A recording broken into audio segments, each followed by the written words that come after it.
Plate 11, focal suppurative nephritis. Figure 1, acute stage. The pelvis is congested and ecchymotic. There are streaks of pus showing the lines of lymphatic absorption, also a large infarct. Figure 2, neglected case. The kidney is a multilocular abscess. Acute suppuration of the kidney, the pyemic kidney. By the pyemic kidney, we understand a condition of multiple suppurating points in both kidneys. The abscesses are chiefly in the cortex.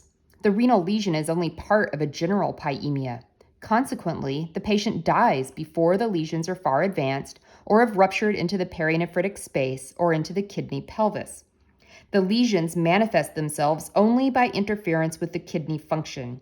The diagnosis is made post-mortem. The condition has no clinical interest. Figure 67, focal suppurative nephritis. The kidney is split and seen from without. It is mottled by groups of miliary abscesses, vessels and ureter in center. Focal suppurative nephritis. The acute bacterial infections of the kidney, though they vary in importance from a brief urethral chill to the rapidly fatal condition which Brewer has made familiar under the name of unilateral septic infarcts of the kidney, may all be grouped under the title focal suppurative nephritis. The milder lesions consist of little more than an acute degeneration and congestion of the whole kidney parenchyma. With this or any of the more acute lesions, there may be associated an acute pyelitis. A more intense degree of inflammation of the kidney parenchyma shows itself in the production of areas of localized necrosis and suppuration in various portions of the cortex and pyramids. If the infection is due to colon bacillus, these lesions are chiefly in the medulla, near the pelvis.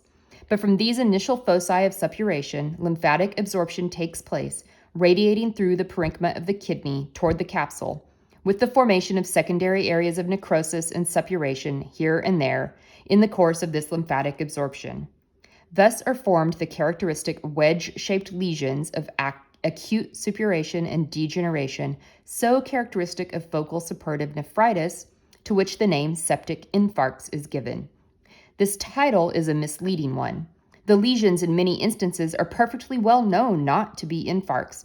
Thus, for example, they frequently occur in a chronically inflamed kidney after the removal of a stone from the pelvis. In such a case, there can be no question of actual infarcts. With these colon bacillus lesions of the parenchyma, there is always associated a pyelitis, acute or chronic. Figure 67, Plate 11. If still further neglected, these suppurating points may resolve or may discharge into the kidney pelvis, in which case the patient may spontaneously recover, or into the perinephritic tissue, in which case operation is usually necessary to a cure. In other cases, the suppuration continues within the kidney parenchyma until finally the patient dies of septicemia or pyemia. The more acute cases that come to operation show a large congested kidney with multiple small abscesses under the capsule, or perinephritic abscess, or simply irregularly distributed patches distinctly projecting beneath the capsule and darker in color than the surrounding parenchyma. On section, these irregular areas are found to be the bases of the pyramidal patches of lymphatic absorption from medullary abscesses.